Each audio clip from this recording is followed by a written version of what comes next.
17th meeting of the Save Our Indian River Lagoon Project Plan Citizen Oversight Committee. I'd like to start with a call to order and Pledge of Allegiance.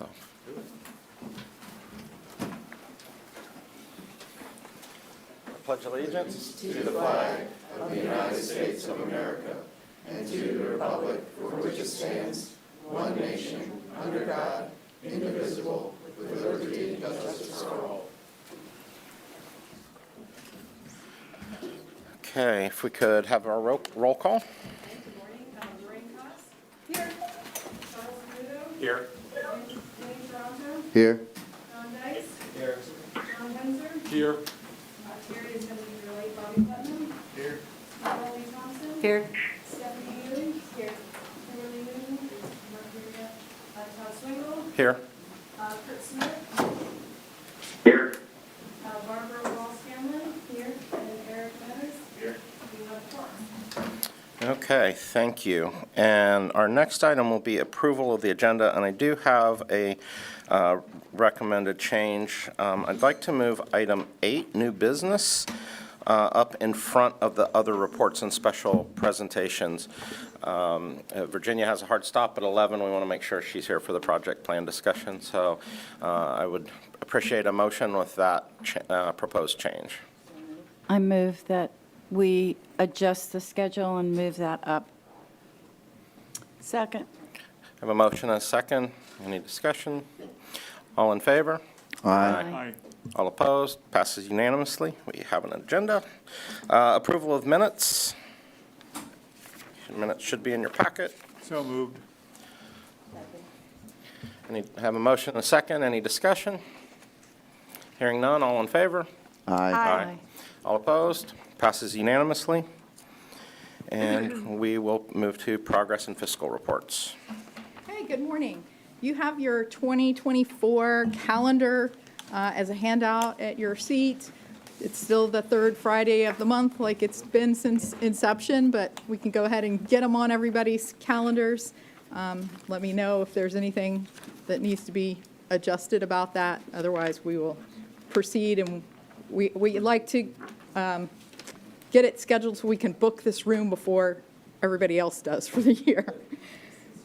And then on the progress report, I'm going to be extremely brief because you're going to get a lot more details in the quarterly report, but I wanted to mention we removed 8 more derelict vessels this month. So that's my monthly report. Thank you. Great.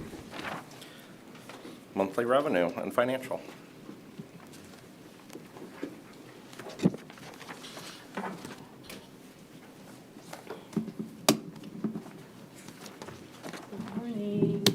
Morning. So we received 4.1 million in collections for August. So that puts us at 350 million so far in the program. And to the monthly, we're at 316 million total assigned in revenues. And for expenditures, we're at total assigned 60 million and 21 spent in the fiscal year. Any questions? Okay. Any questions?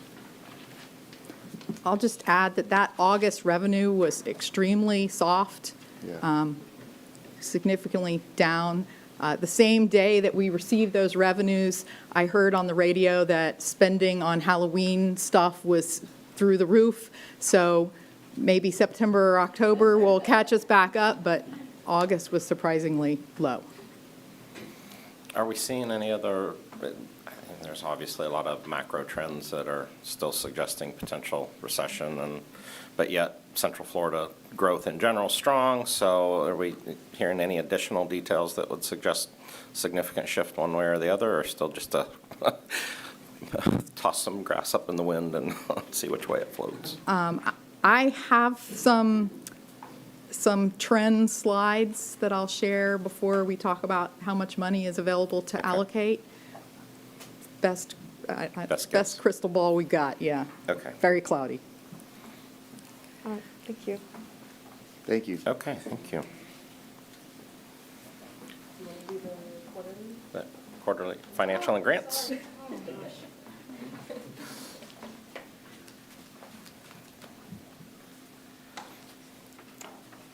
All right, here's quarter four, all the projects. How do you do that down?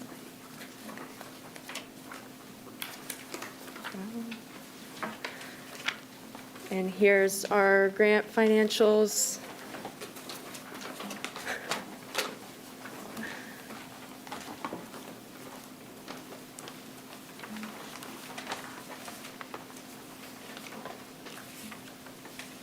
We did add one more to the completed table, or two, the TDC Manatee and Lagoon Rec Field Guide. So those are completed. Any questions again? Questions from the committee? No? All right. Thank you. Thank you.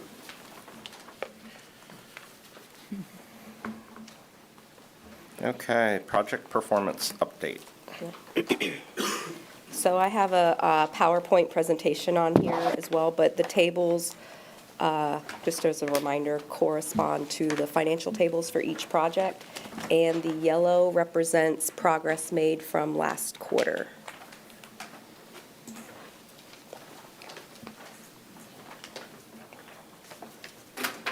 Okay, so this is for reporting period July 1st through September 30th. Our first section is on public education. We have a total of 7 projects. 1 is complete and 4 are underway. The underway include the fertilizers and septic maintenance campaigns, which are both 79% complete. We're currently working on Lagoon Loyal engagement campaigns for those. Grass clippings is on hold and will go out to bid hopefully in early 2024 with the irrigation and stormwater best management practices campaigns. The Restore Our Shores project is currently 30% complete, and this quarter they continued work with their oyster, clam, and seagrass gardening and outreach and reef building. And the original oyster gardening campaign is complete. For wastewater treatment facility upgrades, we have 8 total, 2 of them being Titusville with the 2 phases. Cocoa Beach and Palm Bay are also complete. We have Rockledge currently under construction at 50% complete. And Melbourne Grant Street Water Reclamation Facility went out to bid in September. And the West Melbourne Ray Bullard facility is at 85% engineering complete. And the South Brevard Water Reclamation Facility is in bid preparation. So we have 2 rapid infiltration and spray field projects in the plan. Long Point Park was one of our earliest completed projects. And we have Sterling House, I keep calling it casino, condo. This one we are in the process of working with a contractor and the property owner to see if that project can move forward. And then the completed, we have, for package plants, we have Oak Point. And then uncontracted, we have Indian River Shores, and then Willow Lakes RV Park and the Cove. Both have, Willow Lakes has their contract out for signature, and we secured additional grant funding for that project to move forward. And the Cove is pending additional grant funding before we go to contract for that project. Our sewer laterals, we have 4 complete, the Satellite Beach Pilot and Barefoot Bay, South Beaches, and Merritt Island lateral smoke testing. We have the county-wide repairs currently underway. 906 have been completed, and 343 of those were funded with Sorrel. The Titusville Osprey Basin smoke testing, we received a revised scope of work from them, and that contract is currently under review. And then I wanted to show this picture here is some of the scoping with some roots in the middle of the pipe. For our septic upgrades and quick connects, we have over 1,600 septic upgrades and over 800 quick connects in the plan. This quarter, we had 21 more applications for septic upgrades and completed 37.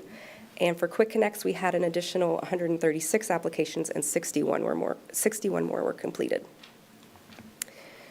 For our septic removal projects, this quarter we completed, Satellite Beach completed the Hedgecock, Grabowski, and DeSoto fields, so there's 2 connections there.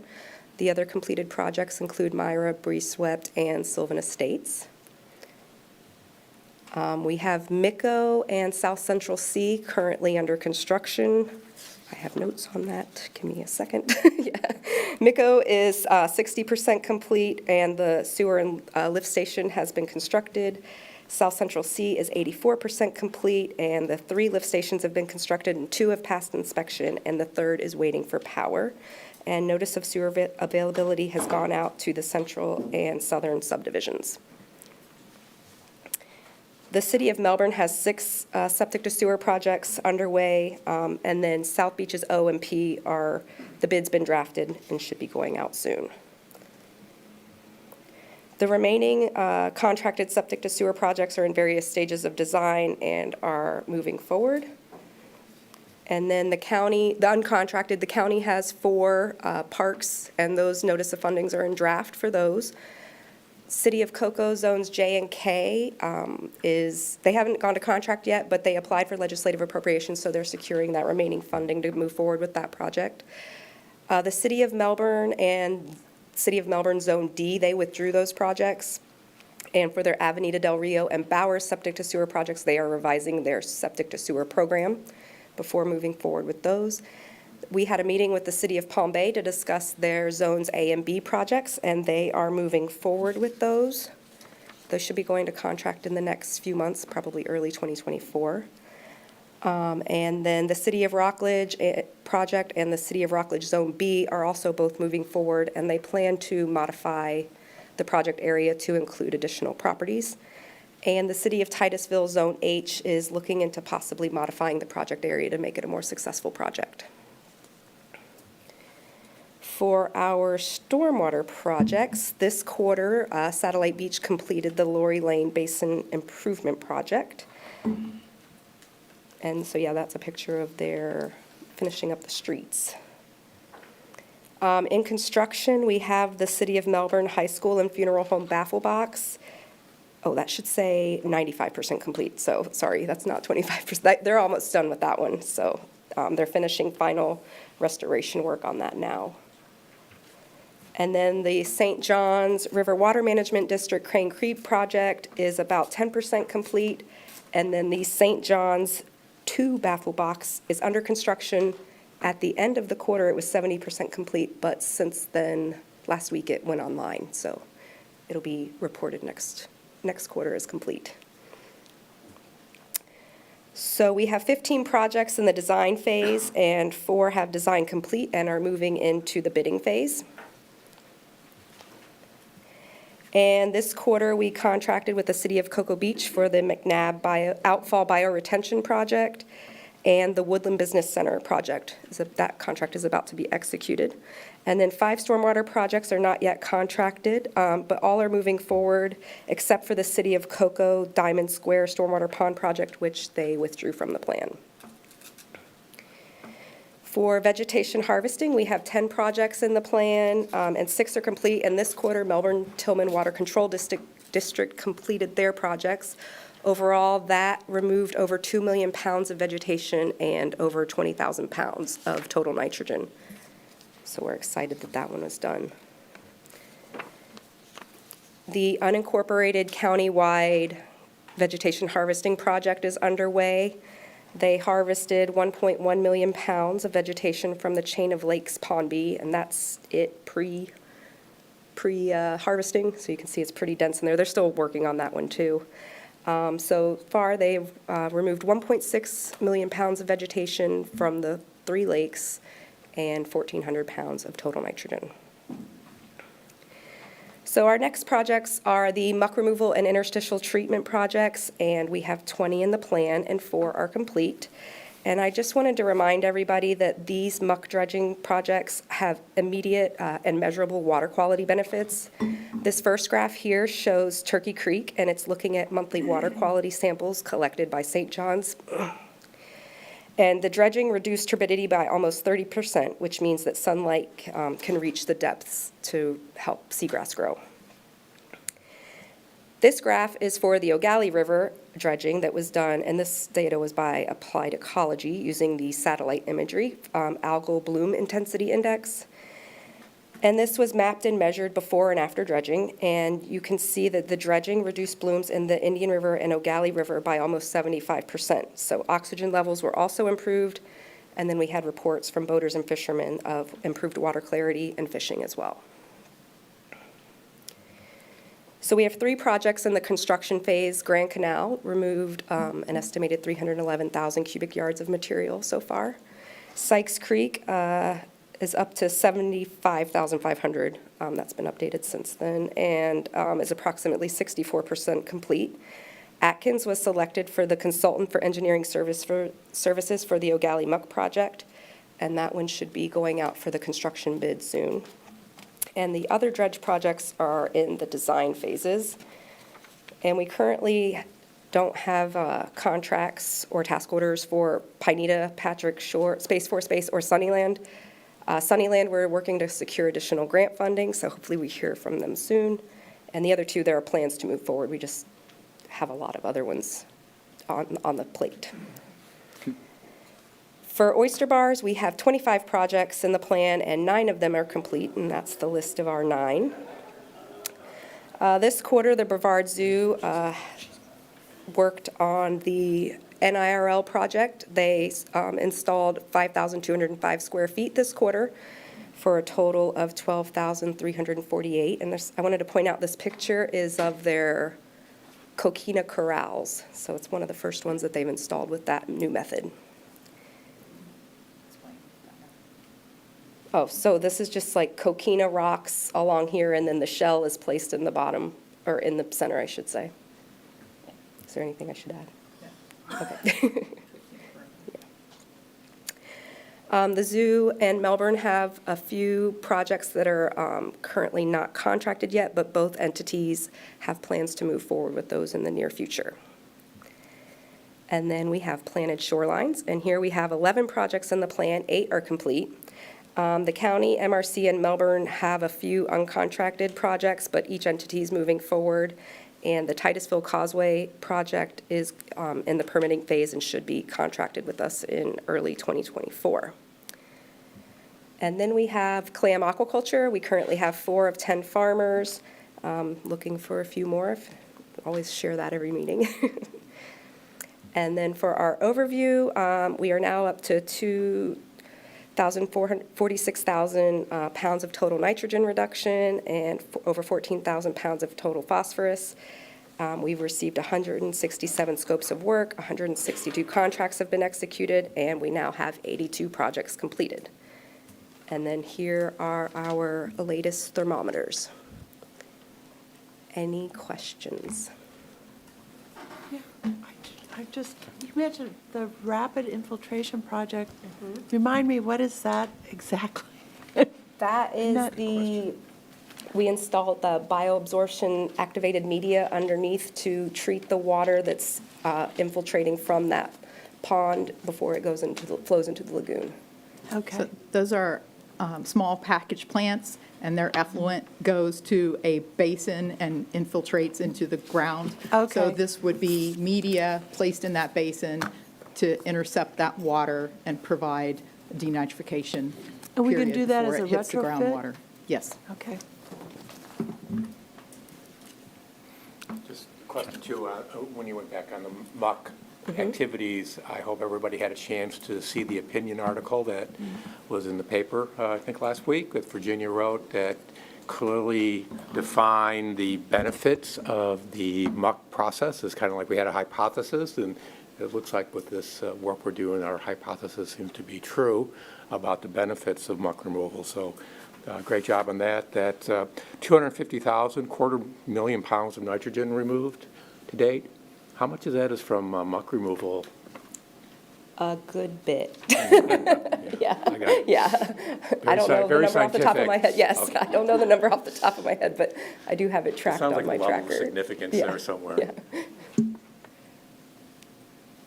Any other questions? Okay, thank you. And based upon our revised agenda, we'll move on to new business, which is the 2024 funding requests and recommendations.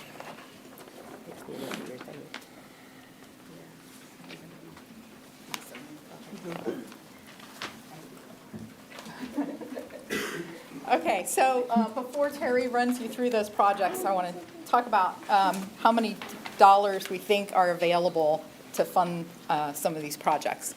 So this is a nice graph of historical trends in CPI, and you see on the far right, we've been through this crazy spike, and we're on the downside, but where is it going to plateau? When is it going to plateau?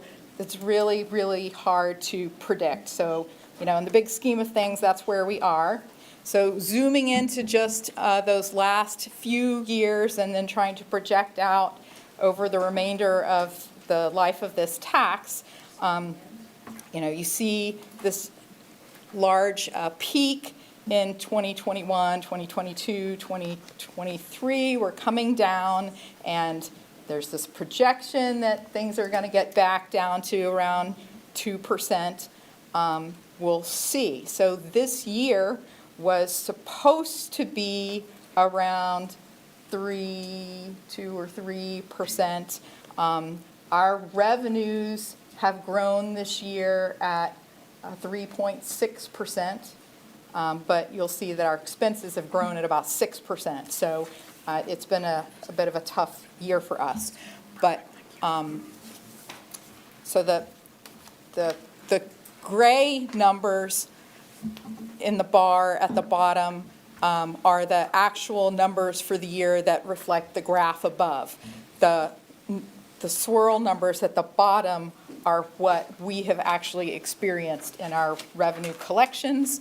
And then I'm projecting for 2024, 2.1, for 2025, 1.9, and 2026, 1.9 to follow these national projections. You saw this slide a moment ago with Molly. So you see that the purple line is below the blue line, which is a rare occurrence in this program. Last month was particularly low, and I don't think that we will make that up entirely in September. So if September collections are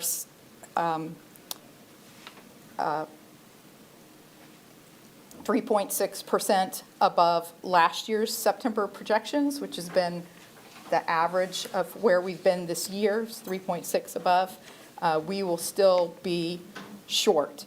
So I don't have a point. Yes, I do. There we go. So I'm projecting that our September collections will be $7,388,000. That would mean that for this fiscal year, we would have a shortfall of a little over $750,000. And then if we carry that forward into the rest of this calendar year and the next 3 calendar years, that would bring our 10-year collections to $585 million. Last year, this time, our 10-year projections were $586 million. So we're looking at a reduction of about $800,000 over the 10-year life from where we thought we would be last year. So that was the revenue side, but we also have to look at how inflation is going to affect the cost of our projects on the expense side. And so this is the International Monetary Fund's past and projection of inflation, and this is consumer prices. We're more concerned with construction prices. So construction prices tend to run 1.5 to 2 times the consumer prices. And so I added the swirl numbers below the graph so you can see that the pattern is similar, but our actuals have been in that 1.5 to 2 times the CPI.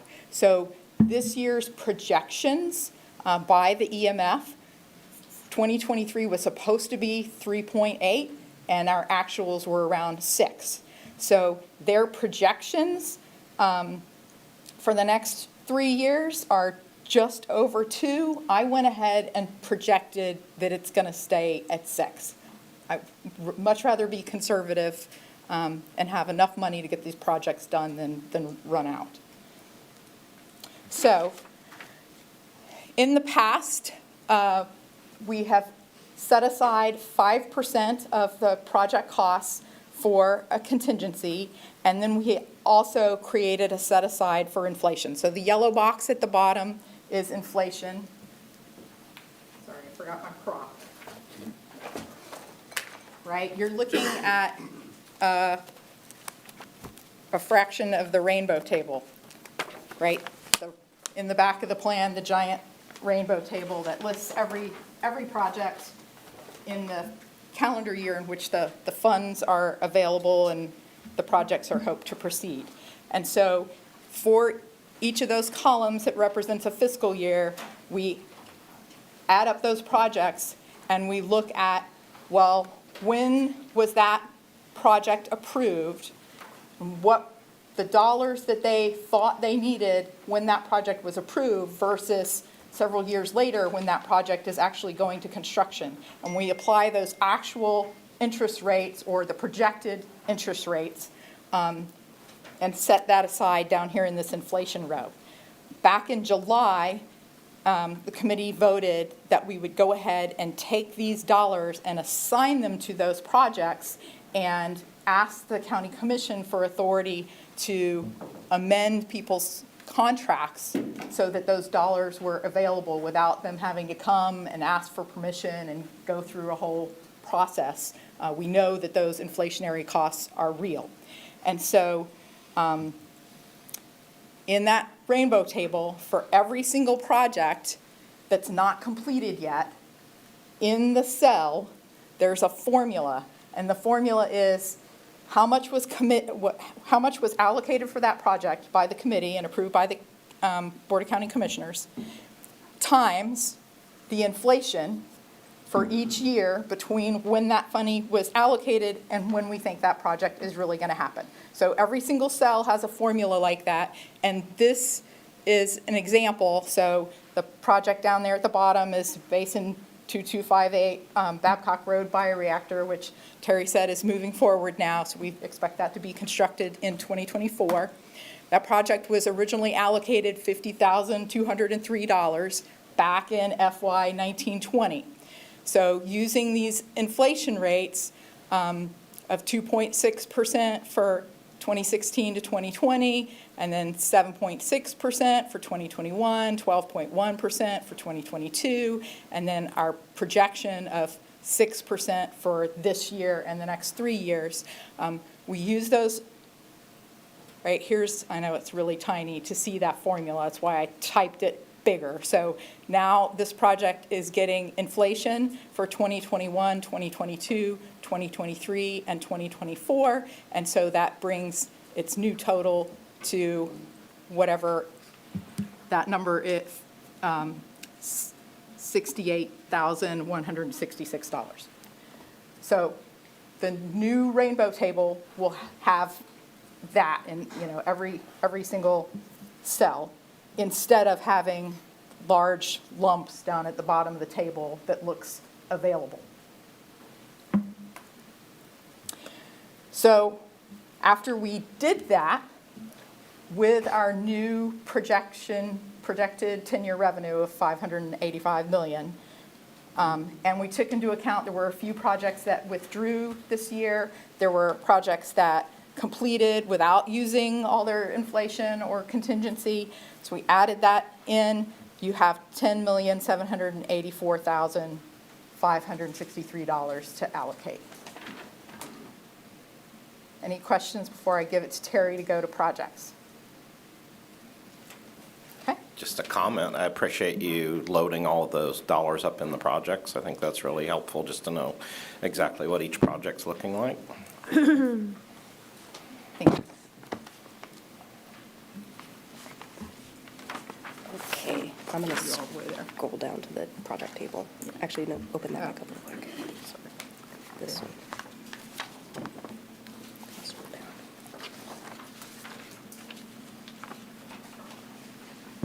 down.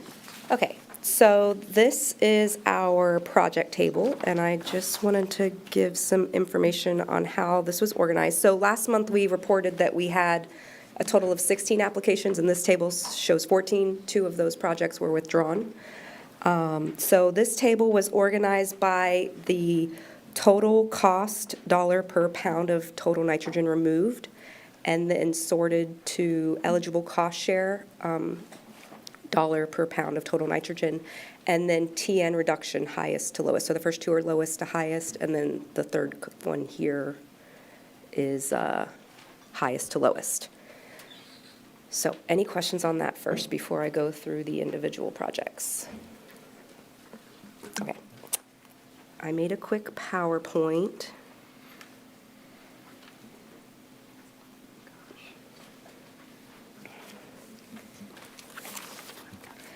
Okay, so our first project is the City of Cocoa Beach for the Maritime Hammock Preserve Floating Vegetative Islands. This is a stormwater project in the Banana River Lagoon. Last year, they completed the aquatic vegetation harvesting of this site, and now they plan to install these floating vegetative islands to help control the nutrients in that stormwater pond. This one came out to $49 per pound and an eligibility of $8,500. The next project on the list is the City of Titusville Hamilton Avenue Baffle Box. This will treat 5... Could I ask a procedural question? Do you want to take questions on these as we go along, or do you want to wait for her to get through the whole list first and then go back? It doesn't make a difference. I'm really okay. I'd say it's up to the pleasure of the, So I can answer some of the questions, and then a lot of the applicants are here as well, so if you have more detailed questions, they can answer. Slide by slide. Yeah, it's up to you if you want to, I'll ask the pleasure of the committee. Well, is it simpler for you to kind of stop at each project rather than try to come back? okay. Okay, so So- let's, Do you have a but, question? and then just as a note, so we'll do that. If there is clarification from the applicant, I'll accept that while we're on the page, but I will hold public comment to the end so that if there's any public comment to be had, that I will hold and take all at the end, so. Okay, so I had a comment on this one, not necessarily a question, but the comment was, and I'd asked staff about this, the floating vegetative islands, it's not just cities or county governments that can apply for this, but I asked, could businesses apply for this? And could private homeowners apply, or homeowners associations, HOAs? And my response back was, yes, they can. And so I just wanted to make sure as we're going through this, that people are aware, if you can do this for your community, maybe there's a source where we could help out a little bit here with this funding if we approve this project. Okay? Thank you. Thank you. Just stop me, I guess. Any other questions on this one? Okay, we'll move to the next one. Okay. So this one, the City of Titusville, Hamilton Avenue Baffle Box is treating 585 acres in the North Indian River Lagoon for a cost of $226 per pound and has an eligibility of $350,000. I put 60 on there, it should be 50, sorry. 60's on the thing. Are there questions on this one? Okay. The St. Johns River Water Management District is proposing a 1,300-acre stormwater treatment system in the central Indian River Lagoon that would divert flows currently entering the IRL and have them flow into the St. Johns River. This would reduce loading by 29,000 pounds and has a cost share eligibility of $10.4 million.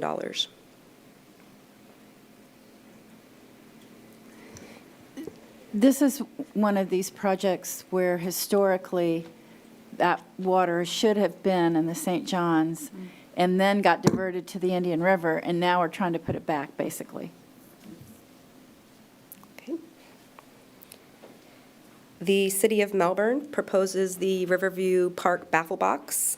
This will treat 110 acres with a TN reduction of 863 pounds per year and has a cost share eligibility of $308,000. The Cocoa Beach Golf Course, they're about to start their aquatic vegetation harvesting, which was a previously approved contract. They want to install the floating vegetative islands in those ponds as well to help control aquatic vegetation growth. So this project would remove an estimated 90 pounds per year and has an eligibility of $36,000. They also have the Ramp Road Stormwater Improvement Project. This would divert stormwater to a pond, and that pond would include floating wetlands and side bank filters, and it's estimated to remove 41 pounds per year and has a cost share eligibility of $16,000.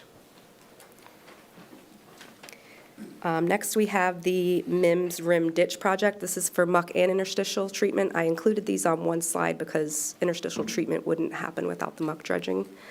The muck dredging would remove approximately 162,000 cubic yards of muck from a 37-acre channel. And I do want to just say this is not an actual ditch. It's kind of the common name. It's also called the carbide ditch, so it's more of a channel in the lagoon. For the interstitial treatment, that water would be treated before being returned into the lagoon and has a nutrient reduction of 15,700 pounds. And these two projects combined are eligible for $11.8 million. Laura Lee. How far north does it go? I mean, I see that it starts by the Crafts Air Plant, by Wyoming. How far? 3 miles north. 3 miles? Mhm. Do you know which one of the east-west roads that equates to? Like, No, we can look it up really quick for you. I don't know it off the top of my head. So I'll follow back up on that in a few minutes. Okay. Now we have the Shore Lane Dredging Project. This was submitted by a private homeowner. This project would remove about 0.7 acres from a residential canal in the Atlantic. I had a question on that one. Go ahead. This residential canal has, my understanding, has three drainage sources, and they had baffle boxes on all of them. I don't have any first-hand information about the effectiveness of those baffle boxes, but my understanding is they're very old baffle boxes, and they may not be functioning anymore. That's again, second-hand information. I don't have any data on that. Is there a rationale for going forward with the muck dredging and not addressing the baffle boxes? So the baffle boxes are located at each of the circles here, here, and here, and then the resident provided the photos. So here's the outlet there, there's one outlet there, and another outlet right here. The county is maintaining these. I don't know their age off the top of my head, but they are routinely cleaned out 2 to 3 times a year. I mean, a baffle box is typically a large cement box with baffles. So unless the cement is spalding or, right, it slows down the water to capture the sediment. And as long as the county is going regularly and vacuuming that sediment out of the box, it really shouldn't matter how old the box is. There are, of course, newer designs of baffle boxes that have leaf traps, floating leaf traps to keep grass clippings and leaves and whatever from people's lawns that gets out in the street and then gets into the stormwater, keep that from breaking down in the water. And there's also additions of media to remove dissolved nutrients.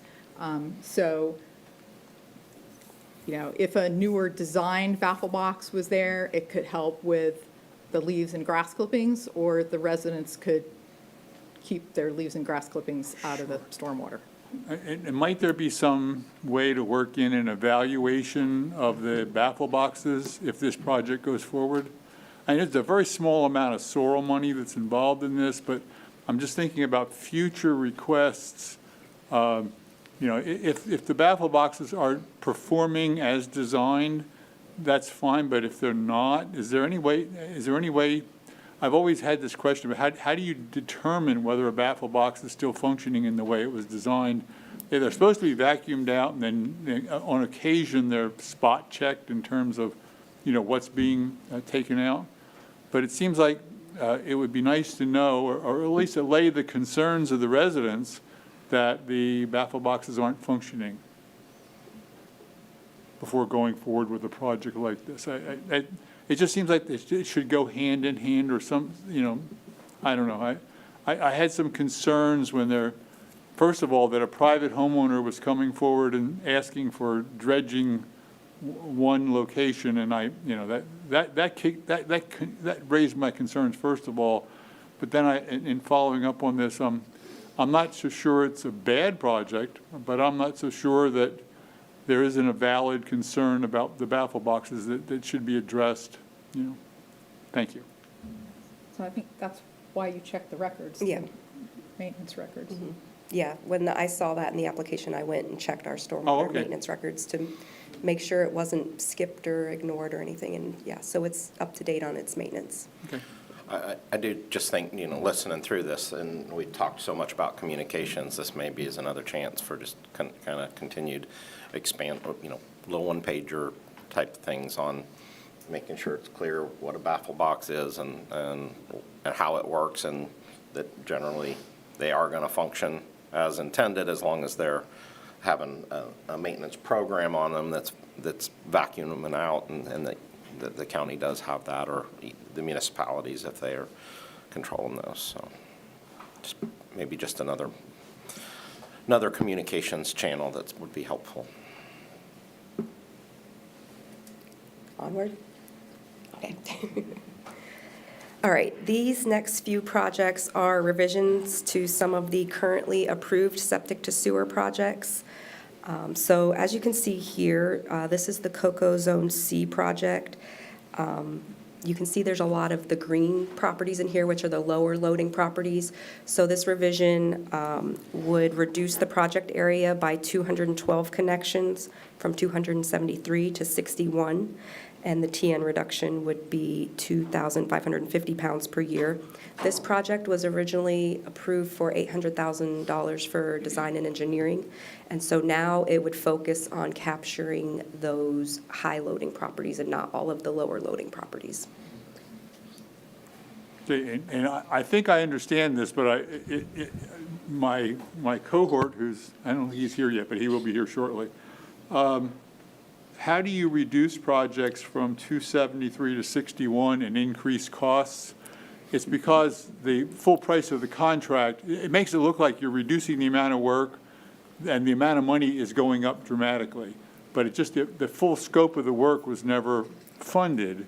It was just the engineering study, right, that we approved. Yeah, and this one in particular, the committee got to the end of the money and wanted to go ahead and get the engineering, had enough to get the engineering going on this project, but not to fund construction.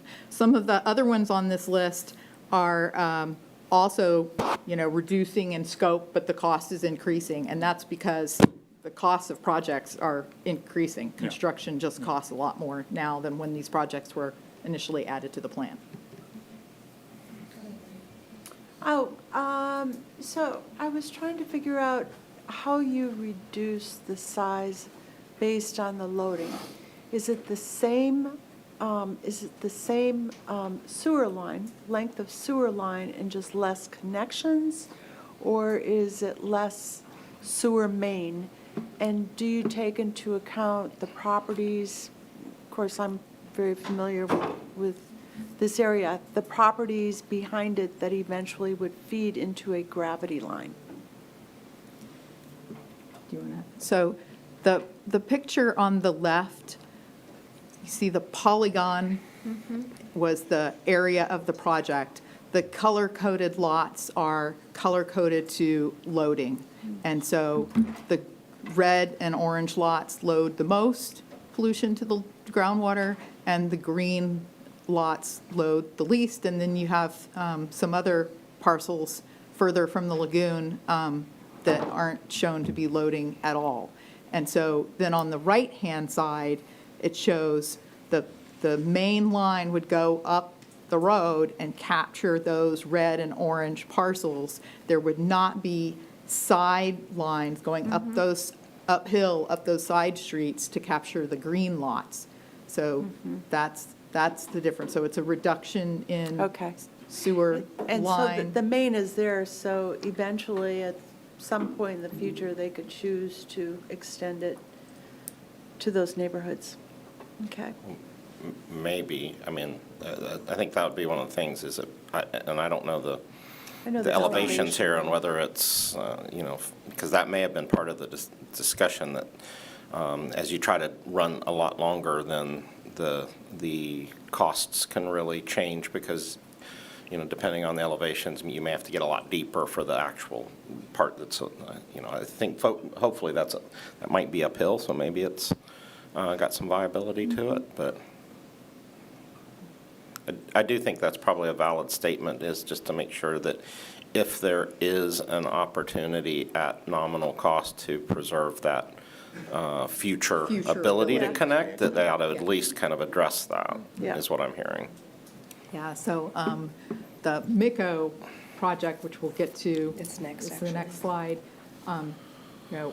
We're going to attempt to put in a vacuum system, so it would be very easy for those additional things to tie in at a later date. And Michael, go ahead about this. Mine was actually on this slide before. Go ahead.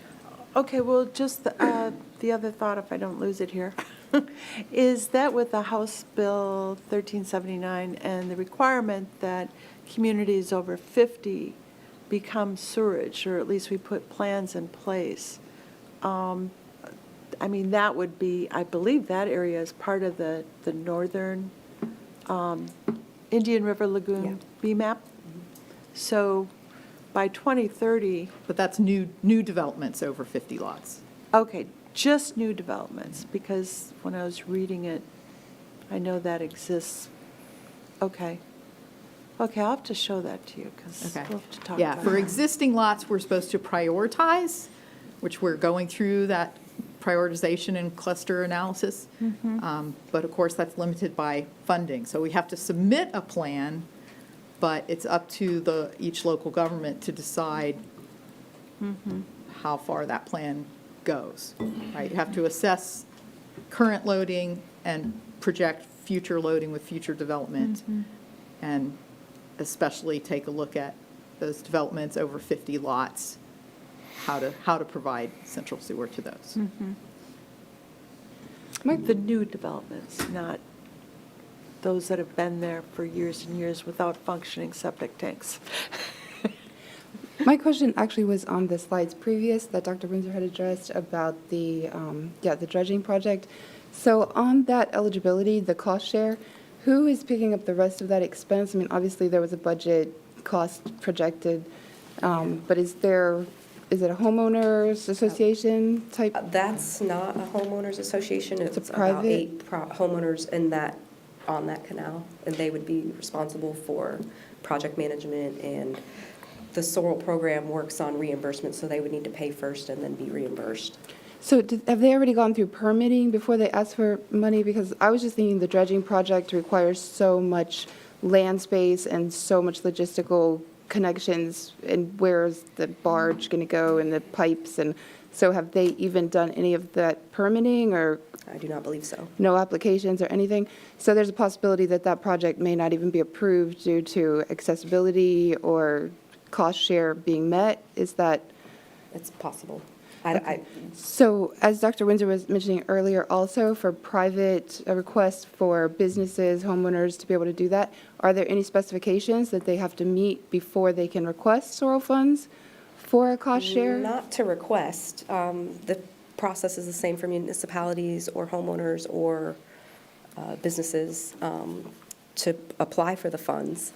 Okay, so it is the same process to apply? The same process. There are a few contractual differences because they don't have the same requirements that municipalities have. So they need to have a line of credit for the project and everything beforehand. Okay, so they would need to provide some kind of substance that they'll be able to move forward and actually finance the project? Okay, thank you. Yeah, and the county offers a financing program if the community gets together and says, we want to do that, the county can provide like 10-year financing that goes on the tax bill. So, we can walk the community through that funding option. Okay, thank you. I'm going to move on to the MICO-B project. This one was originally approved for 540 connections and previously approved for $9 million. This revision would reduce that by 311 connections to 229. And now this is asking for an additional $1 million roughly. Good, okay. Now we have Sykes Creek Zone R.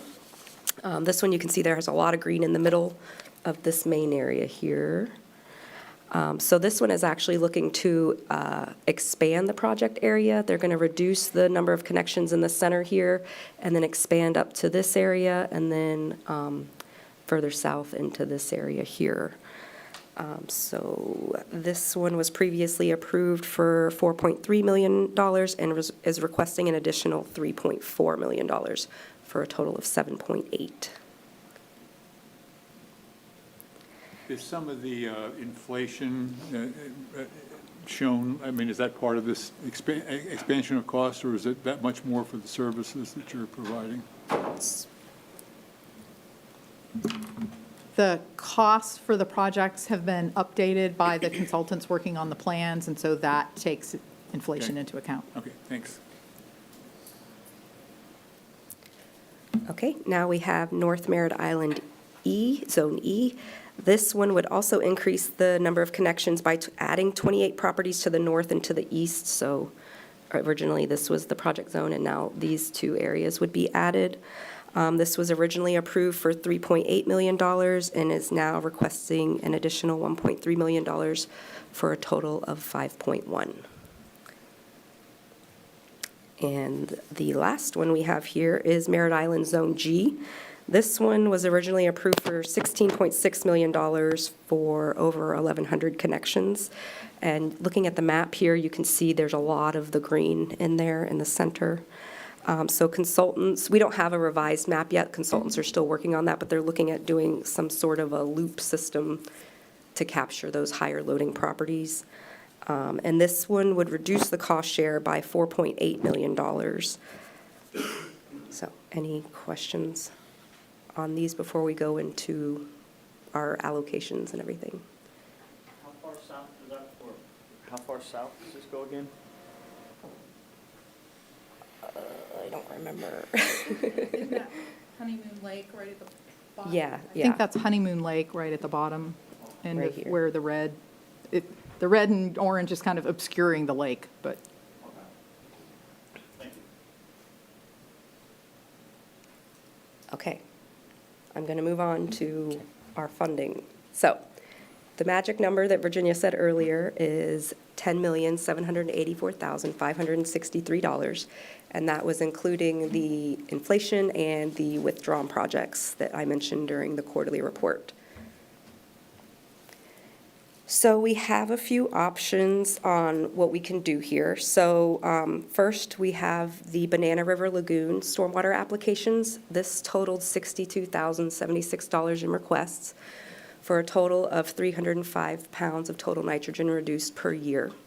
So our lowest ranking project in the Banana River Lagoon is Basin 959A to remove 108 pounds per year at $143,000. So we could substitute that one basin for these three projects here, and this would not affect the $10.7 million by substitution. So I'll go through all this, and then we can come back and talk about them individually, if that works. Yes. So we can do something similar here with the NIRL. So for the Hamilton project, our lowest producing or reducing basin in the North Indian River Lagoon is Basin 1434 to reduce 959 pounds per year at $400,000. So this one project would reduce 1,550 pounds per year at a lower cost. So it's, again, a better bang for our buck there. And these projects are also more ready to move forward.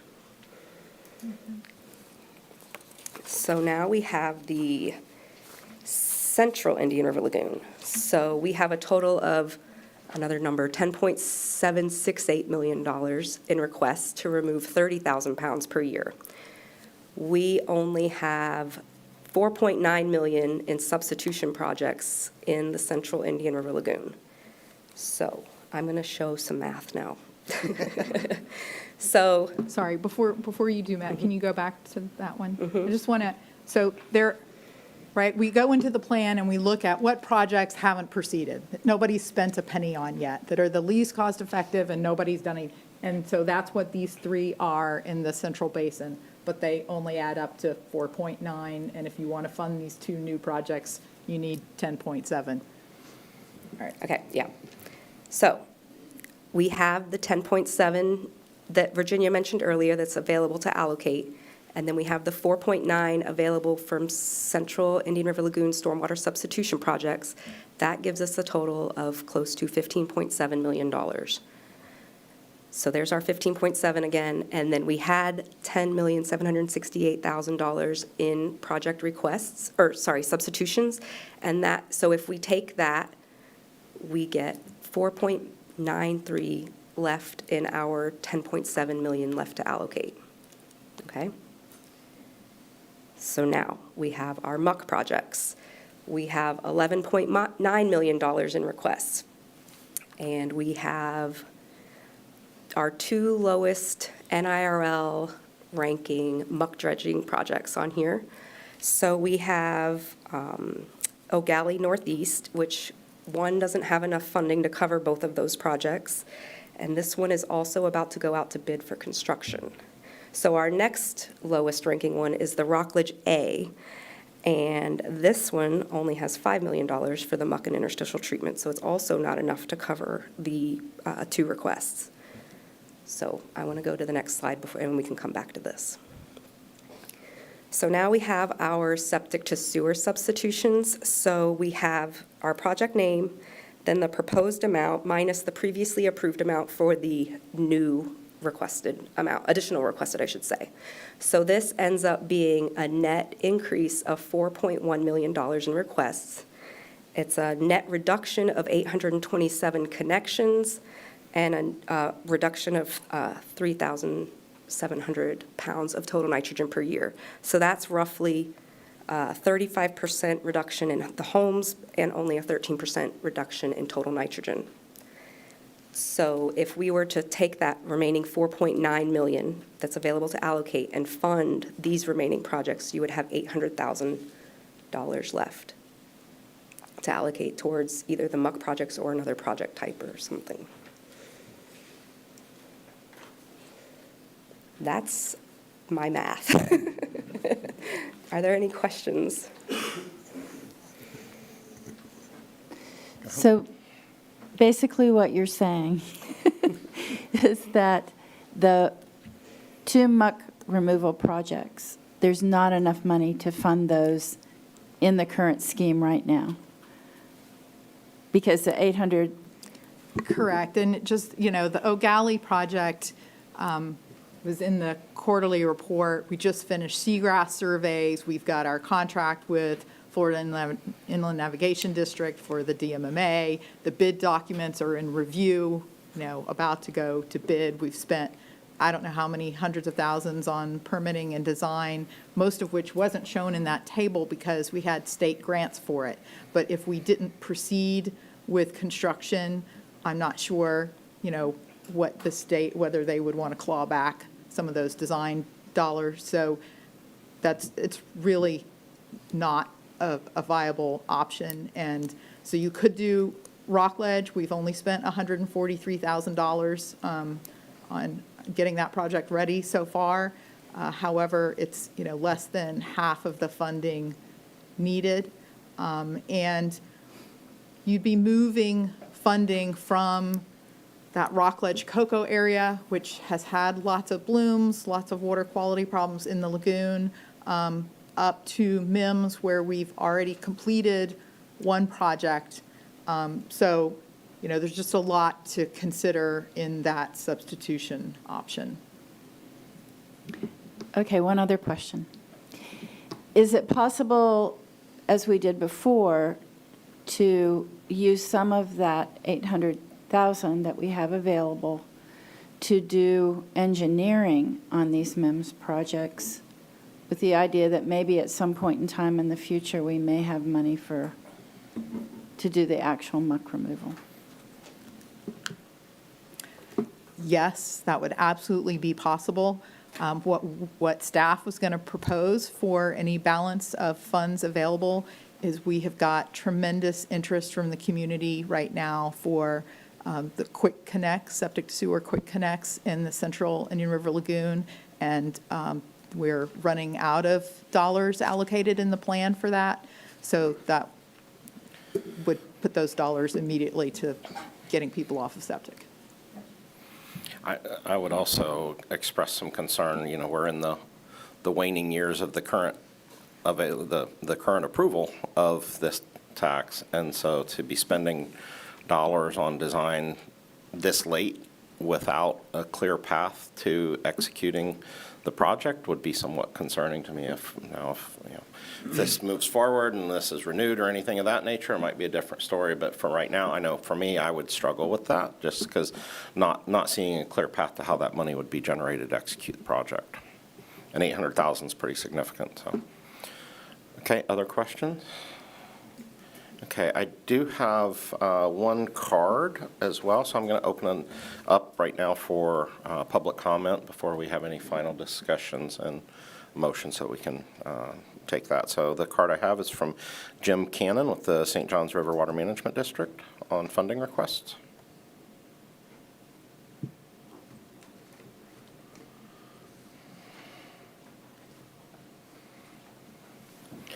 Welcome. You have 3 minutes. I'll make it brief. Thank you. I'm Jim Cannon. I'm with the St. Johns River Water Management District, part of the Government Affairs team. Before I get started, I want to introduce my colleagues, Gretchen Kelly. Gretchen, raise your hand. Oh, you're going to be acknowledged. John Juliana.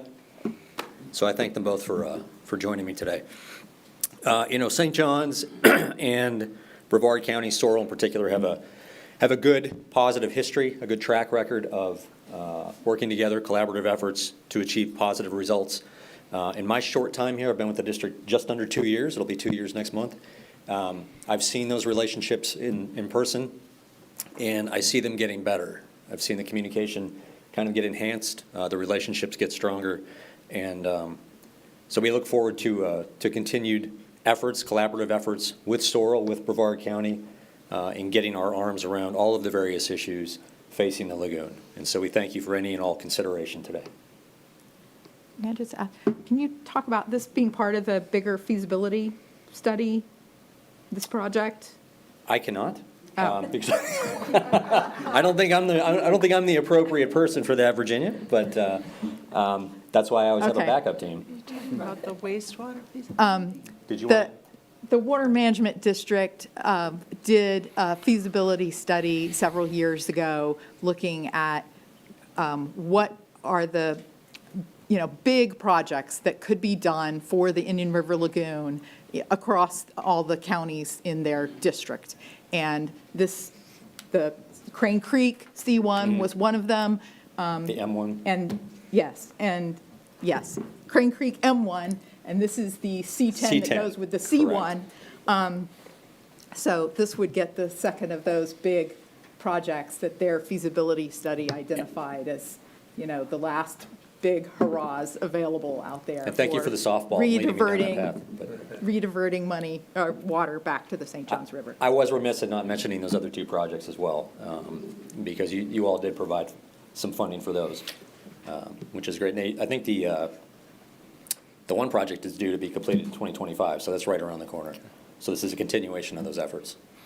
And correct me if I'm wrong, that it is, the water originally did go to the St. John's. It was diverted out to the lagoon, and then now it'll go back. So I think that's another important piece to highlight is that, we do focus a lot, and our mission is per the plan, which is heavily focused on nutrient reduction. But some of the restoration to natural system flows and the way it was is positive as well, because, the St. John has its own set of challenges, and having, going back to the original flow of systems is another, I see as a side, notable benefit as well. 100%. Okay. All right, well, thank you very much. Thank you very much for joining us. Okay, any other public comment on funding requests? I do have 2 other cards, but that are for general public comment at the end. So anyone else on funding requests? If not, I'll close public comment and reopen it for any either questions, discussion, or motion. I mean, I don't want to close discussion, but I would make a motion because I think what Virginia and Terri and the team have put together is pretty convincing as far as a positive way to move forward. I also feel, while I want to say yes to every project and every initiative that is brought forward, I don't think having a list of projects that we know will help the lagoon, but we don't have funding for, is necessarily a bad thing, other than we don't have funding for it. But to have a list of problem areas that we want to work for in the future, to me, is a great thing. And so with that, I'd like to make the motion that we substitute projects that have not been worked on yet or had any dollars spent in the categories as presented, substitute those projects with the ones that were shovel-ready and or more efficient per pound of nitrogen. And then we hold on to the MIMS ditch, although I guess it's not a ditch, the muck dredging. We hold that one. And then the Shoreview Lane, I really like that one, but my motion would be that we ask them to start doing some of that permitting and process and then reapply next year, since it is a smaller amount of money. And That's projects 260, 261, and 262? Correct. yeah, and that's, if you don't mind, Vinny, that I'd like to ask Virginia, just for clarification, could we, because I'm a little concerned on the motion standpoint, that if we've got adequate clarity, can we get a specific list that you recommend that is added and substituted so that we can make sure that your motion is clear, Yes. clearly understood? So if you go to the agenda description for this agenda item 8A, new business, there's sort of an outline for a motion. So all of the projects, the first bullet, all of the projects in the 2024 proposed funding request list, with the exception of projects numbered, the ones you just left out for MIMS are 260 and 261, and for Shoreview is 262. So all of the projects except 260, 261, and 262. The projects recommended, the second bullet, the projects recommended for inclusion in the 2024 plan update will be funded as substitutes by removing funding for the following basins. The substitutions that Terri showed you, 959A, 1434, SJR 97, 1762, and 1604. And then with the 800 extra, Virginia, would you like that to be part of the motion to move that into quick connects? That would be fantastic. I'd like to add that. So when we fine tune all the numbers, because generally when we get into the last throes of putting the plan together, some projects timelines will slide forward or back. Something will wiggle a little bit. So if you're okay with wording the balance of available funds going to Central Indian River Lagoon Quick Connects, and it'll be on the order of $800,000. Yeah? You want me to say that? I think, What's that? yes. Yes, okay. And then the balance remaining would then go to the quick connects. Second. Okay, I have a motion and a second. Any further discussion?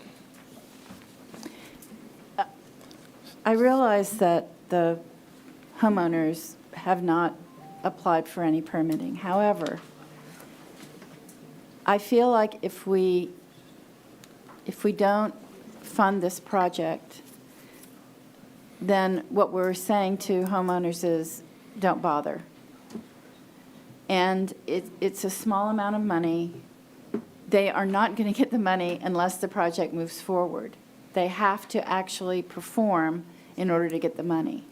And so I would like to propose an amendment that would put that back in, knowing that they have to get the permitting, they have to go through all those hoops before they can ever get the money, and allow them that option to try to move forward with this project.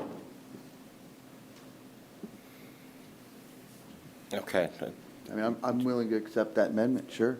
okay, and I think you had the second, and so you obviously accept your second with the amendment, so we have an amended motion and a second. Any further discussion?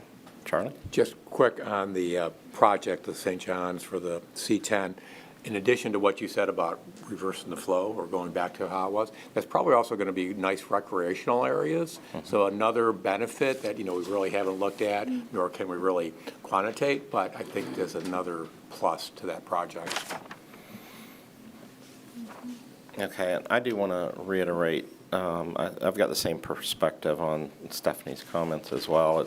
I do think it's a pretty minor amount of money in comparison, and across this whole plan, we've seen significant value of public engagement and getting the public to take ownership of these. So the fact that we have a citizen group stepping up to pay as much as 90% of an improvement, I think is money well invested. My only comment is certainly on the staff side of, I think you talked about having a line of credit or other funding, but just making sure that we truly have enough increased certainty of their project controls and project management approach to have a reasonable expectation of success that candidly, I'd hope we assist them in any way we can, just with whether it's getting them in contact with folks or some of the teams that manage muck activities and things of that nature, so that there is a high probability of success on it. And my only other question is just, again, your numbers were pretty complex. There's a lot of bouncing around, but so at the end of the day, so with this approved motion, you've got adequate funding with, including all of those adjustments to cover that proposal. Yes. Okay. Any other discussion? I'll just, if with Shoreview in the mix, then the funding left available for Quick Connects is closer to $750,000. But the motion addresses any residual funding, so I think the motion as presented is still implementable, correct? Okay, any other comments? If not, take a vote. All in favor? Aye. Aye. All opposed? Passes unanimously.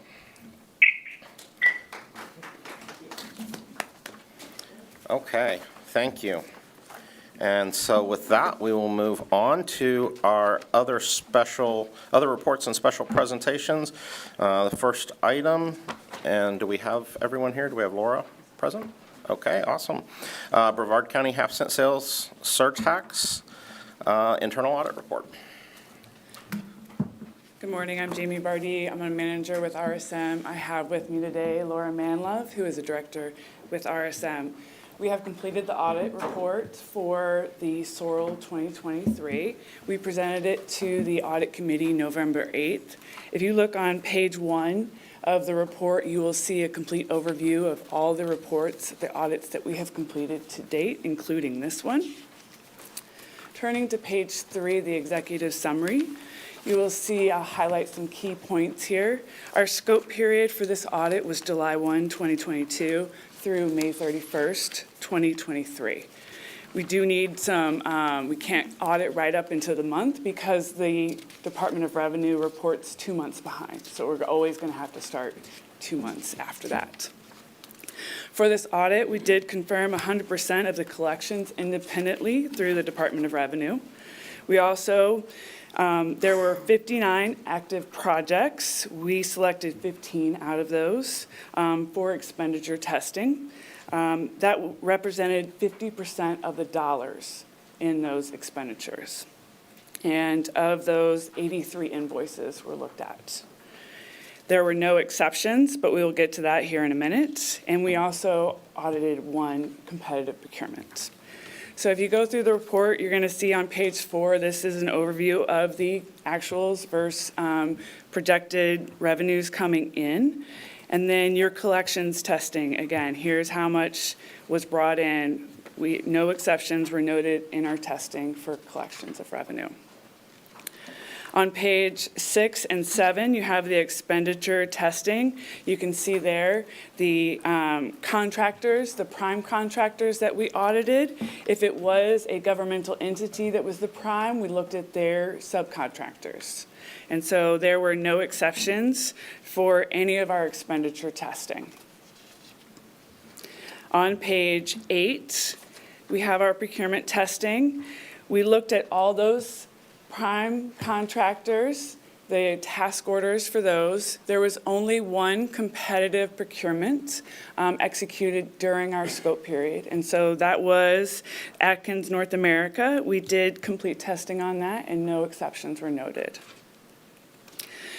And that is our report. The rest of the report is appendices that goes over general information about what sorrel is, and so I would just like to open it up if anybody has any questions. Okay, any questions from the committee? Okay, thank you. Thank you. Thank you. Next item is the video, the pilot project to test innovative technology for harvesting algae. Logan, magically.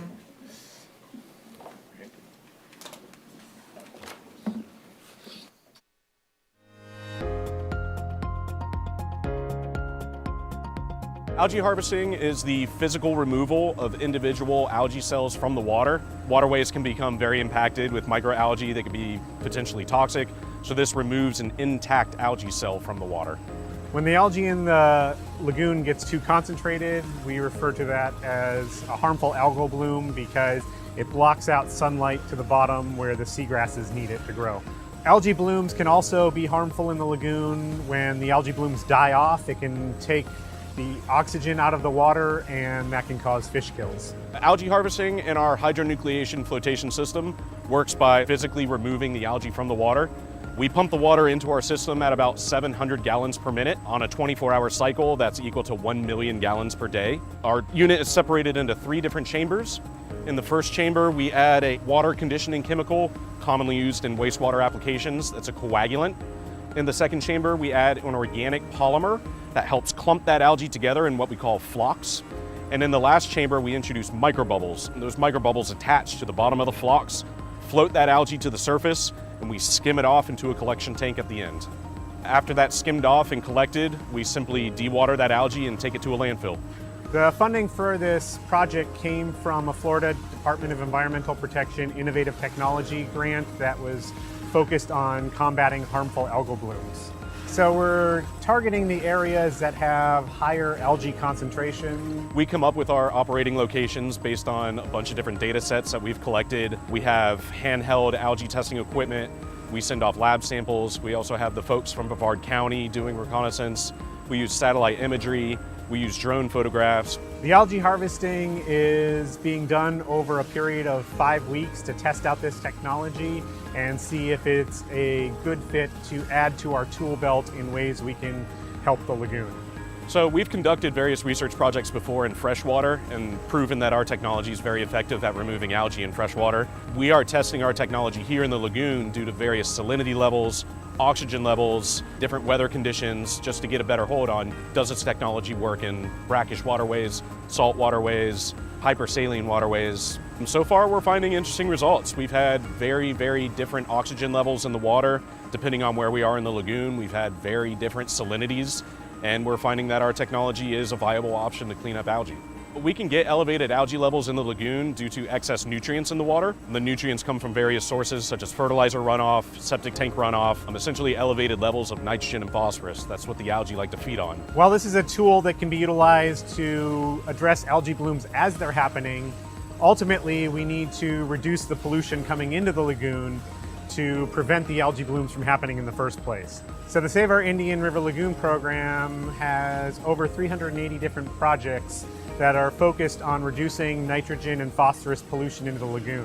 When they're all done, they're gonna reduce over 1.3 million pounds of nitrogen pollution and over 106,000 pounds of phosphorus pollution annually. Residents can also aid in speeding up the recovery of the lagoon by reducing their own personal pollution. They can do simple things like eliminating the use of fertilizer, making sure their grass clippings don't get into our streets and waterways. And they can go to lagoonloyal.com to find many other tips and tricks that they can do to reduce personal pollution in their own lives.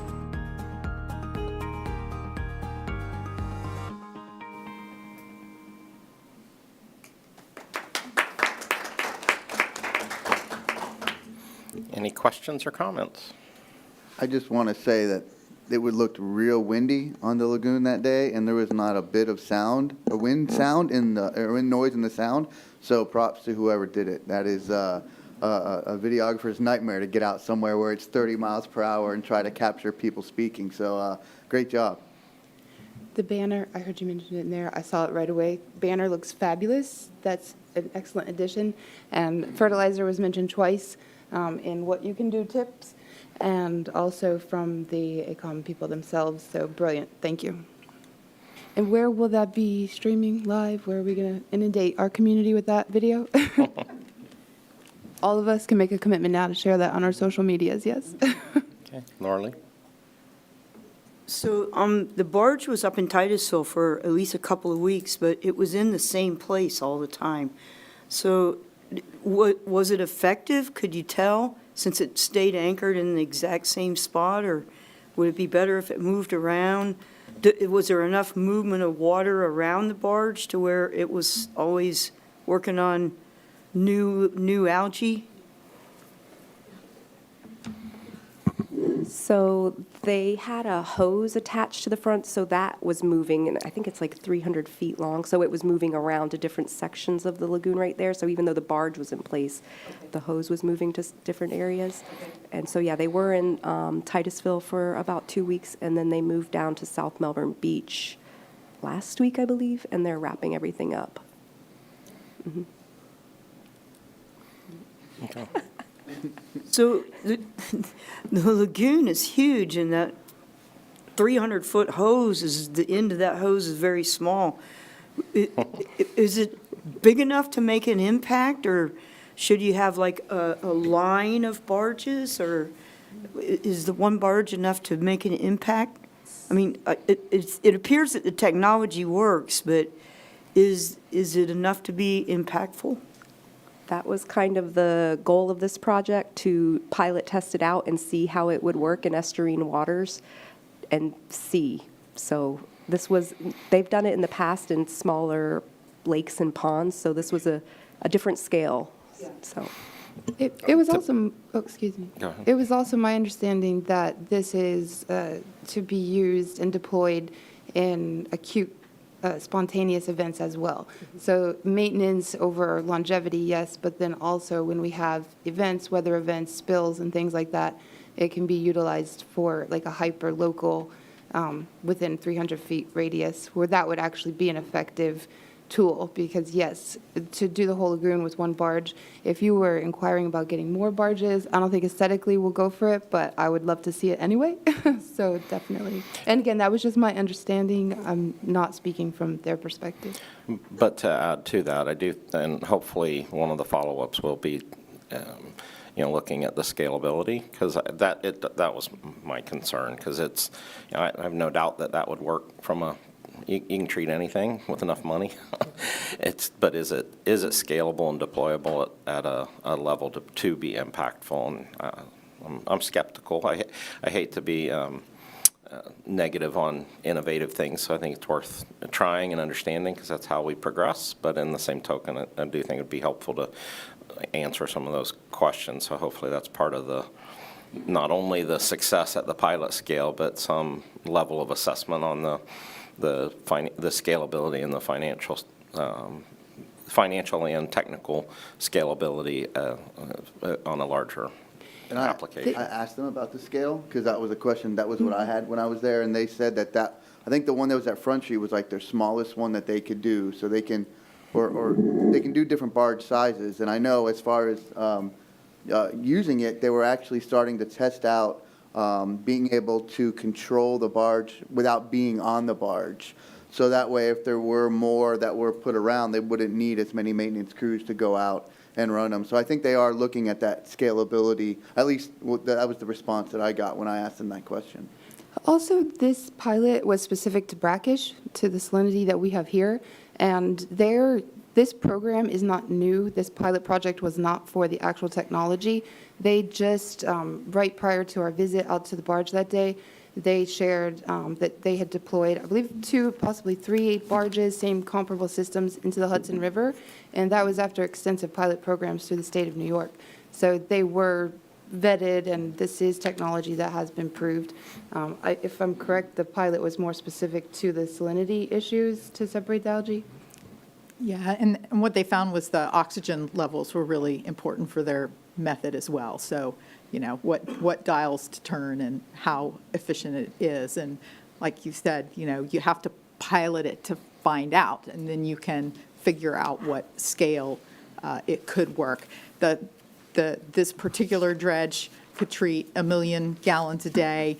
The volume of the lagoon is, I think it's 13 or 14 zeros, not 6. So, yeah, it's not going to treat the whole lagoon, but if you had a problem, you know, in a marina or some smaller setting or at the mouth of a tributary, capturing a problem before it gets loose.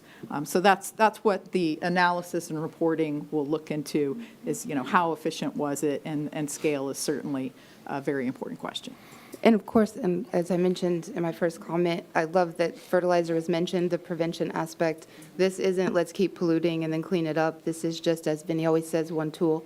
So it's, in my opinion.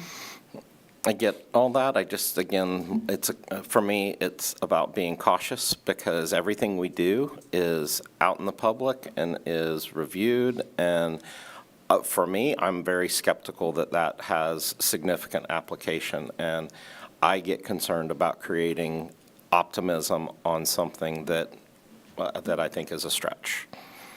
That's the piece for me is helping manage expectations as well. So that, and again, so just context is very, very important. So, okay, any other questions?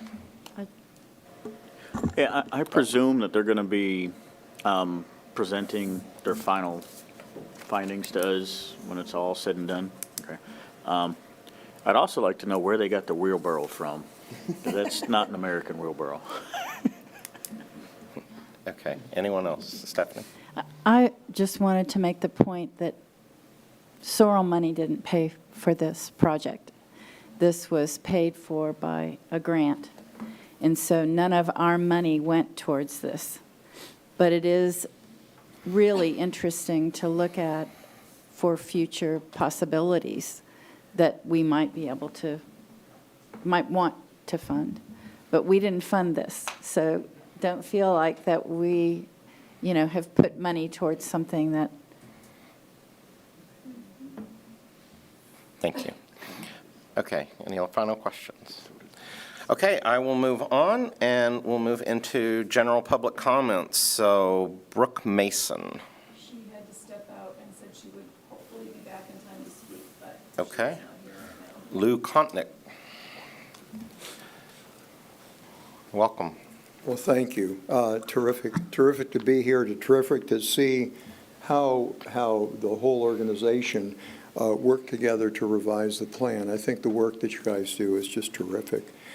The Brevard Indian River Lagoon Coalition does a lot of communication, and we'll chop up some of what's happened here today and push it out on our website and our Facebook, et cetera. We also look forward to pushing out the algae barge video. I know just working in the community, I've heard a half a dozen people ask me about it or tell me about it or whatever. And so, good information.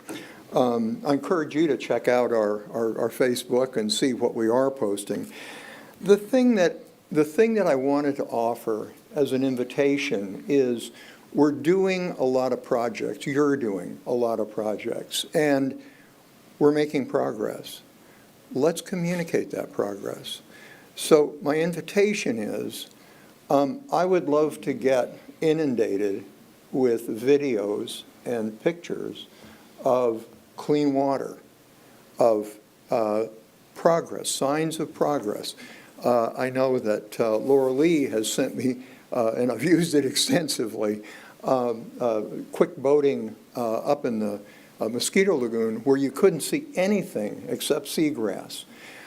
I think by communicating signs of progress will help validate all the work that you're doing. Thank you very much.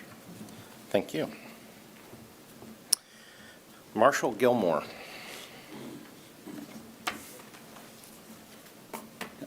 Hello, thank you. I am a resident over in Merritt Island, 1065 Old Parsons Drive. I'm down here. I'm a local attorney, and I've been retained by a group of citizens along the Rockledge Drive stretch, about 2.5 miles right next to Lagoon, to work on the possibility of having that drive put into a national scenic byway.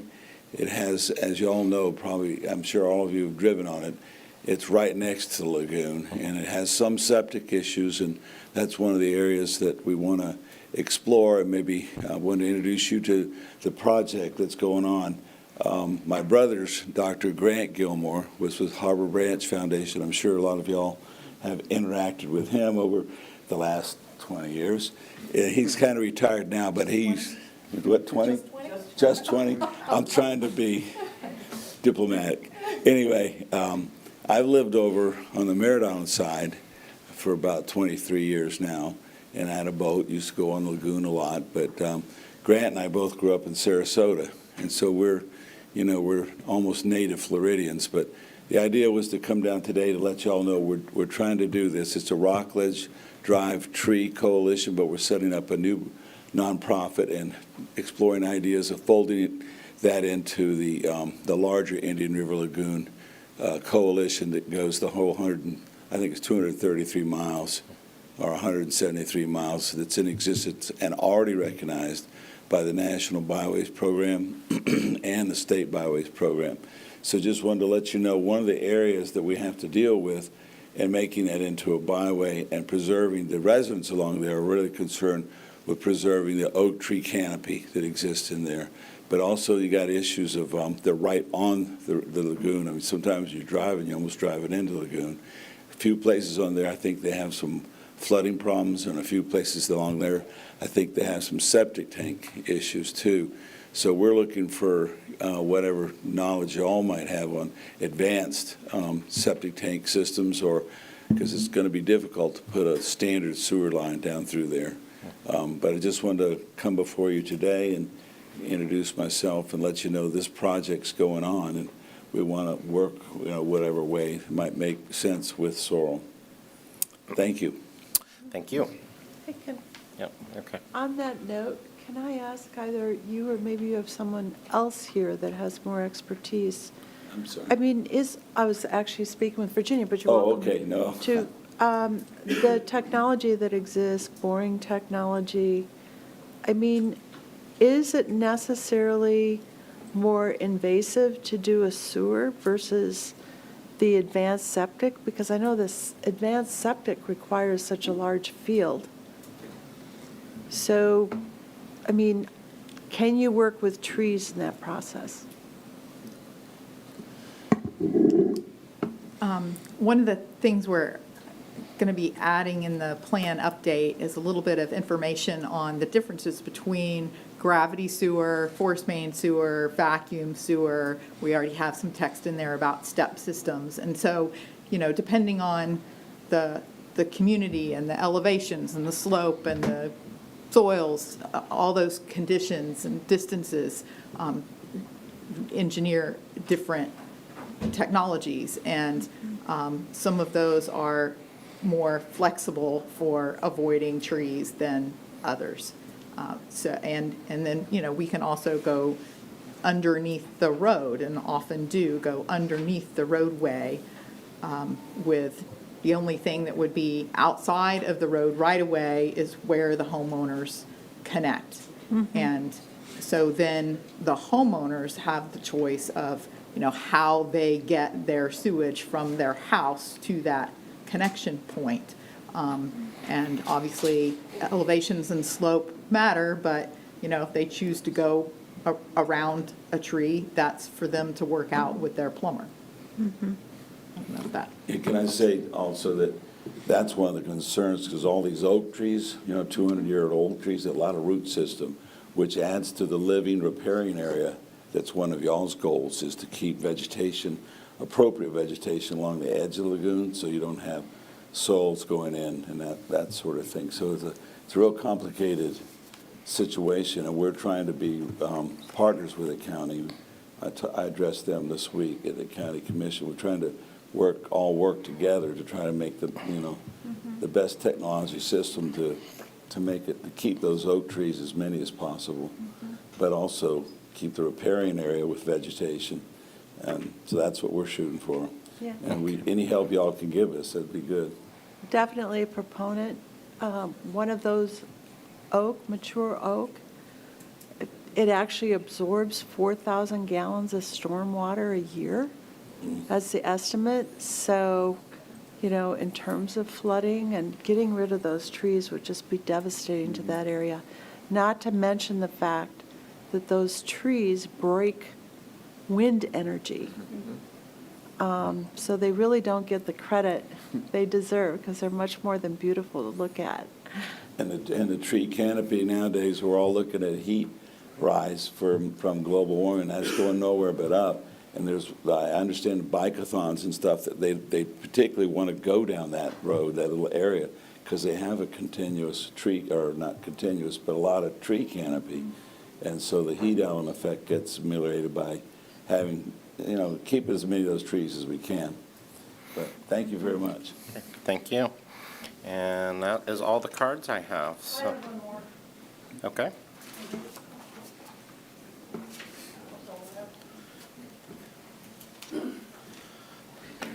Good morning, Sandra Sullivan. I sent you all an email. I was going back on old records. It pretty much goes back to when the lagoon tax, the Indian River Lagoon infrastructure, Surtax, came out 2016. And we had Hurricane Irma with 22 million gallons more of sewage, treated sewage going to the lagoon. All of the conversation at the time was about infrastructure. And when I read the lagoon plan, I was like, the elephant in the room is not really being discussed here, the sewage infrastructure. And I was like, I don't understand this. So you have all my graphs, you have all my references. So basically, we ended up at that time with 66% muck tax, what I called muck tax at the time. And in going back in records to the minutes of the county from the BOCC meetings in 2016, I was appalled at what I read. Essentially, in the minutes, to paraphrase, it is stated this is being done to create a funding source for the St. Johns River Water Management District. And there was discussion ensued that we could have a different tax for this, but at least this way the visitors would pay for it. That was for maintenance dredging. Now, I've read the state statutes. I gave you the references to the state statutes in our lagoon ordinance for infrastructure surtax and what is allowed to be spent on. It's allowed to be spent for acquisition of capital property for DMAA, for example. The definitions for maintenance dredging and capital dredging are both defined. There's no definition, nothing exists for environmental dredging in the state statutes. I'm going to call this the St. Johns River Water Management muck tax, because where we are right now is we increase from, in 2019, the commission pulled that back to 24%. Last year, we went to 36% after I redistributed the inflation number because it was being represented as still being 24%. And so that graph was updated 36%. With all the projects that are being proposed, I believe we will be back at 66% by the end of 2026. I'm going to allege that this is fraud. To the people of Brevard who stepped up and paid for this tax, and for the people that have known this from the beginning, that the lobbyist who was for St. John's was appointed to the IRL Council, and the lobbyist at Tetra Tech wrote the plan, and her husband sits on the board of St. John's River Water Management District. It's shameful. Thank you. With that, any further public comment? Okay, I will close public comment and open it up to final comments by the chair and committee members. So anything that anyone would like to address? I just want to point out that we did remove some of the muck removal from the proposed plan today. Thank you. Okay, any other comments? As one half of the technology twins, which is what Don has nicknamed us, I just wanted to, technology twins activate. I just want to make sure everyone knows tomorrow morning at 8 a.m. SpaceX is launching their second attempt at Starship. Yeah. And so that rocket is just massive, and it's the one that they're saying might get us to the moon and to Mars. So tomorrow at 8 a.m., hit up YouTube and check it out. Should be exciting. Planning a road trip to Boca Chica? If you'd gotten here earlier, Terry, I totally would have. We could have left now. We could have left now. I think it's too late now. The roads are closed. Yesterday, the city of Titusville lawsuit against the Right to Clean Water folks, the second judge looked at it all and agreed with the first judge that citizens voted for it and it should go into the Titusville Charter. So it was a happy day. I don't know what the next move on the city's part will be, but second judge agreed with the first judge.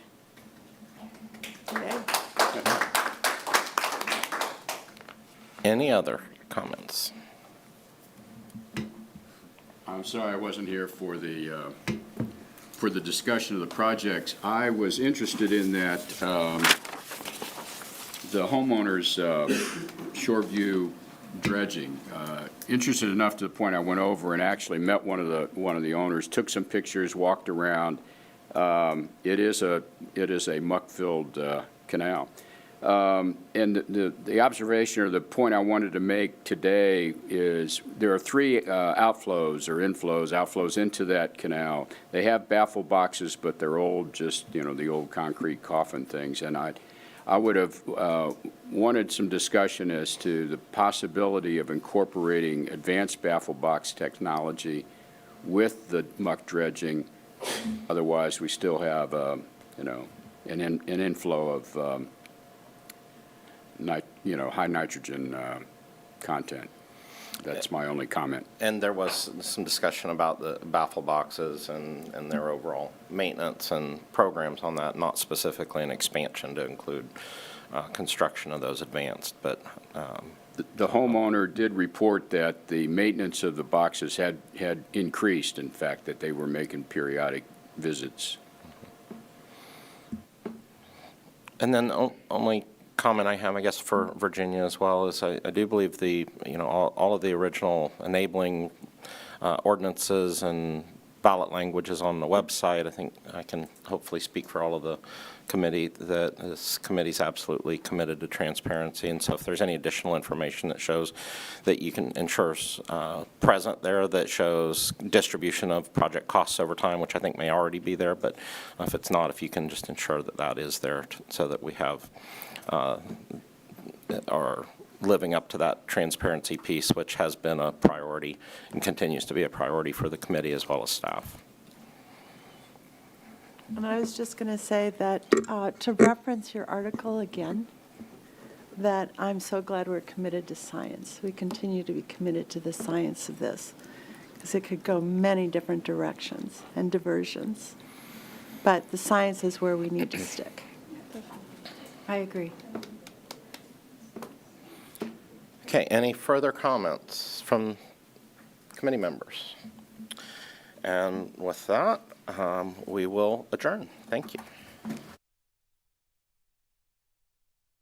The opinions expressed by any member of the public during any period of public comment do not necessarily reflect the views or opinions of the Board of County Commissioners of Brevard County, Florida, Space Coast Government Television, or the program sponsor, and are solely those of the presenter. The Board of County Commissioners of Brevard County, Florida, Space Coast Government Television, and the program sponsor hereby expressly disclaim any and all responsibility or liability for any defamatory or slanderous statements expressed by any member of the public during any such period.